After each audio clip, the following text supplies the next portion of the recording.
EVM کے اوپر ایک اہم جو فیصلہ جو آج کابینہ کی طرف سے ڈسکس ہوا ہے، جو قانون میں تبدیلی ہے، اس کے بعد الیکشن کمیشن کو ہم یہ سمجھتے ہیں کہ اگلے تمام جو بھی بائی الیکشنز ہیں یہ EVM کے اوپر کرانے لازمی ہے۔ الیکشن کمیشن کا افیکٹو ہونا بہت ضروری ہے، اس کا کام کرتے ہوئے اسے نظر آنا چاہیے۔ EVM پر انتخابات کرانے پر ہی فنڈنگ ہوگی، تمام ضمنی انتخابات بھی EVM پر کروائے جائیں، حکومت نے واضح کر دیا۔ وفاقی وزیر فواد چودھری نے کہا الیکشن کمیشن معاملے کو منطقی انجام تک پہنچائے، الیکشن کمیشن کا متحرک ہونا بہت ضروری ہے۔ یہ بھی کہا ووٹ خریدنے کی کچھ ویڈیو سامنے آئی ہیں، الیکشن کمیشن لاہور واقعے پر انکوائری مکمل کر کے ایکشن لے۔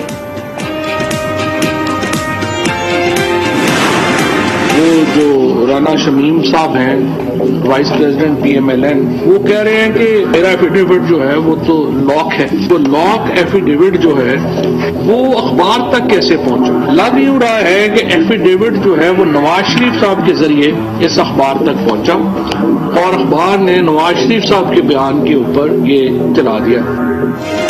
فواد چودھری نے رانا شمیم کو نون لیگ کا نائب صدر قرار دے دیا۔ سوال اٹھایا یہ کیسے ممکن ہے کہ ایک شخص کا حلف نامہ اخبار میں چھپ جائے اور اسے معلوم ہی نہ ہو؟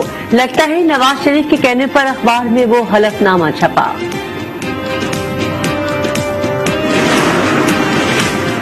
وزیر اعظم نے تمام وزراء کے بیرون ملک جانے پر پابندی عائد کر دی۔ عمران خان نے کہا معاشی حوالے سے آئندہ 3 ماہ انتہائی اہم ہیں۔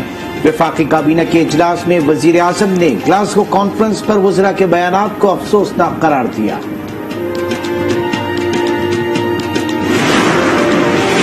الیکٹورل ریفارمز کے نام پہ وہ اوورسیز پاکستانی کے ساتھ یہ گیم کھیلا جا رہا ہے۔ یہ کیسا ہو سکتا ہے کہ پیرس میں بیٹھا ہوا آدمی ووٹ ڈالے تو رزلٹ پشاور کا نکلے؟ ہم ٹرانسپیرنٹ الیکشنز چاہتے ہیں۔ ہم کب تک ان کا نالائقی اور ناکامی کا بوجھ اٹھائیں گے؟ چیئرمین پیپلز پارٹی کا EVM کے خلاف عدالت جانے کا اعلان۔ سوال اٹھایا یہ کیسے ممکن ہے کہ پشاور کے لیے پیرس میں ووٹ ڈالا جائے؟ حکومت اوورسیز پاکستانیوں کے نام پر کھیل کھیل رہی ہے۔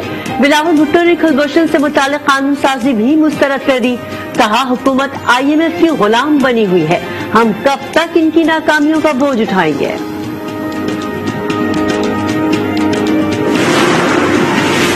اپوزیشن لیڈر شہباز شریف نے معاشی صورتحال خطرناک ترین قرار دے دی، کہتے ہیں زر مبادلہ ذخائر گرنے سے قومی سلامتی خطرے میں پڑ جائے گی، تنخواہوں اور پینشن کے لیے بھی قرض لینا پڑے گا، معیشت کی تباہی کے ذمہ دار صرف وزیر اعظم ہیں۔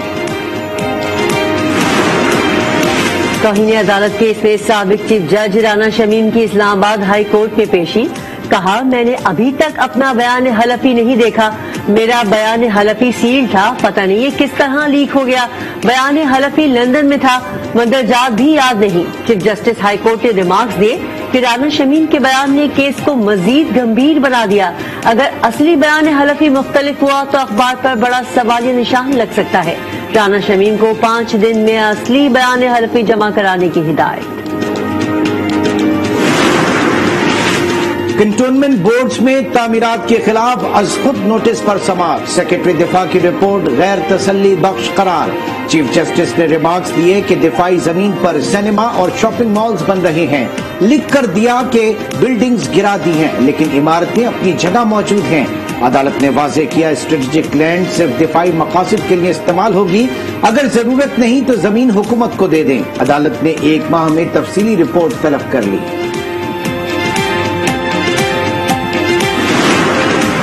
بینک زرعی اور چھوٹے کاروبار کو قرضے فراہم کریں، قرض کی فراہمی سے معیشت میں استحکام اور غربت میں کمی ممکن ہے۔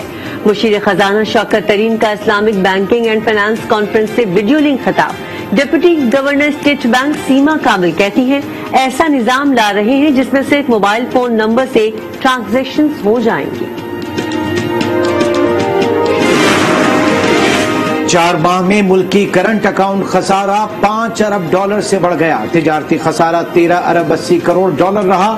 وزارت خزانہ کی ملکی معیشت پر ماہانہ اپ ڈیٹ آؤٹ لک رپورٹ۔ نان ٹیکس آمدنی اور براہ راست غیر ملکی سرمایہ کاری میں کمی، اکتوبر میں مہنگائی کی شرح 9.2% ریکارڈ کی گئی۔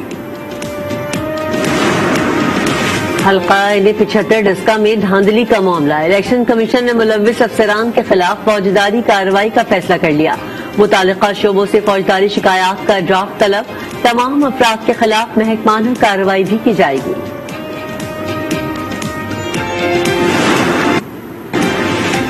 حکومت کی تبدیلی عوام کے لیے قابل قبول نہیں، اپوزیشن جماعتیں عوامی مسائل دیکھ رہی ہیں، مصدق ملک کی آج نیوز کے پروگرام فیصلہ آپ کا میں گفتگو۔ لطیف کھوسا نے کہا ہم نے پنجاب میں تحریک عدم اعتماد کا کہا تھا، امجد نیازی بولے حکومت کہیں نہیں جا رہی، آئندہ الیکشن بھی جیتیں گے۔ پنجاب میں نئے بلدیاتی قانون کی منظوری میں مشکلات، حکومت کی اتحادی جماعت قاف لیگ آڑے آ گئی، چودھری پرویز الہی نے آرڈیننس میں ترمیم کا مطالبہ کر دیا، پنجاب حکومت نے قانون سازی کے لیے الیکشن کمیشن سے مہلت مانگ لی۔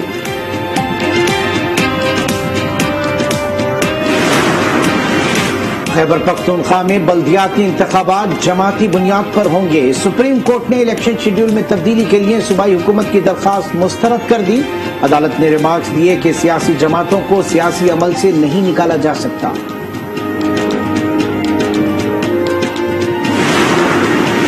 کھرکول منصوبے میں کرپشن، سپریم کورٹ نے کیس تحقیقات کے لیے نیب کو بھجوا دیا، چیف جسٹس نے کہا تھر میں لوگ بنیادی سہولیات اور پانی کو ترس رہے ہیں، وزیر اعلیٰ سمیت کسی عہدیدار کو دلچسپی نہیں، سارا پیسہ ایک اکاؤنٹ سے دوسرے میں چلا گیا، نیب کو ملوث افراد کے خلاف کارروائی کی ہدایت۔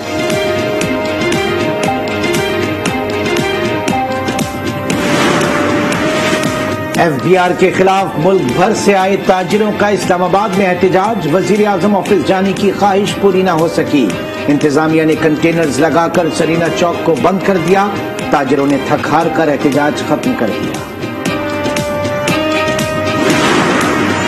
وزیر اعظم کو ڈیجیٹائزیشن کا غلط مشورہ دیا گیا، معیشت کو پہلے ڈاکومنٹیشن کی ضرورت ہے، پاکستانی کاروباری نظام سے چیک کا لین دین کسی صورت ختم نہیں کیا جا سکتا، سابق چیئرمین ایف بی آر شبر زیدی کی آج نیوز سے گفتگو۔ منڈی بہاؤالدین میں ڈی سی اور اے سی کو سزا دینے والے جج سے وکلا کی بدتمیزی، وکلا کمرہ عدالت میں گھس گئے اور جج راؤ عبدالجبار کے ساتھ ناروا سلوک کیا۔ اوگرا نے ایل پی جی کی فی کلو قیمت میں 14.5 روپے کمی کر دی، نئی قیمت 216 روپے 89 پیسے فی کلو مقرر، نوٹیفیکیشن کے مطابق دسمبر کے لیے ایل پی جی کی قیمت میں کمی کی گئی۔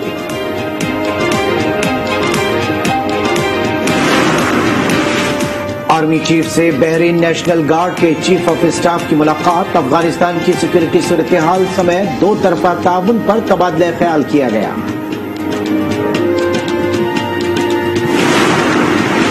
وزیر اعلیٰ پنجاب نے صوبے کے پہلے ادبی عجائب گھر کا افتتاح کر دیا، کہا ادیبوں اور شاعروں کی فلاح و بہبود کے لیے کئی اقدامات کیے، لاہور لٹریری پارک کا قیام بھی عمل میں لایا جا رہا ہے۔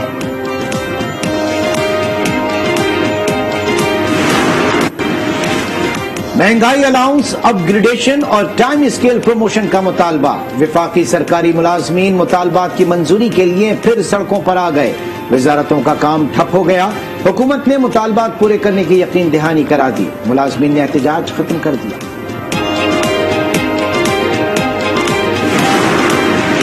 ملک میں کورونا سے مزید 10 افراد انتقال کر گئے، 24 گھنٹے میں 475 کیسز رپورٹ، مثبت کیسز کی شرح 1.1% ریکارڈ۔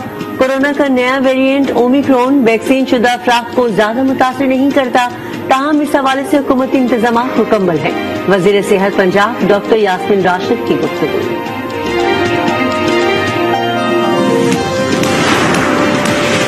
کوئٹہ میں ینگ ڈاکٹرز کی ہڑتال دوسرے روز بھی جاری، آج بھی سول اسپتال کے باہر دھرنا، ینگ ڈاکٹرز نے احتجاجی کیمپ لگا دیا، او پی ڈیز کا بائیکاٹ، آپریشن تھیٹرز میں بھی کام بند۔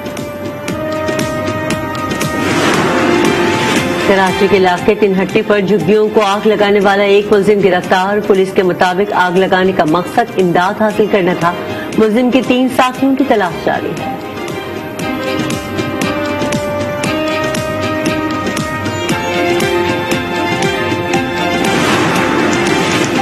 لاہور کے اچھرا بازار میں بجلی کا ٹرانسفارمر پول سے گر گیا، ٹرانسفارمر کی زد میں آ کر راہگیر خاتون جاں بحق اور 2 بچے زخمی ہو گئے۔ خاتون اپنے بچوں کے ہمراہ شاپنگ کے لیے آئی تھی۔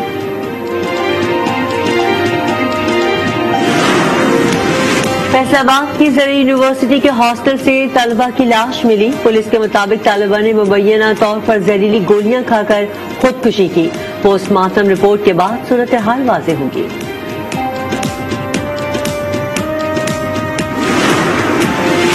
راولپنڈی میں بحرین پولیس میں بھرتیوں کی جھوٹی اطلاع، سینکڑوں خواہش مند پہنچ گئے، غلط اطلاع پر شہریوں کا احتجاج، مشتعل افراد نے توڑ پھوڑ کی۔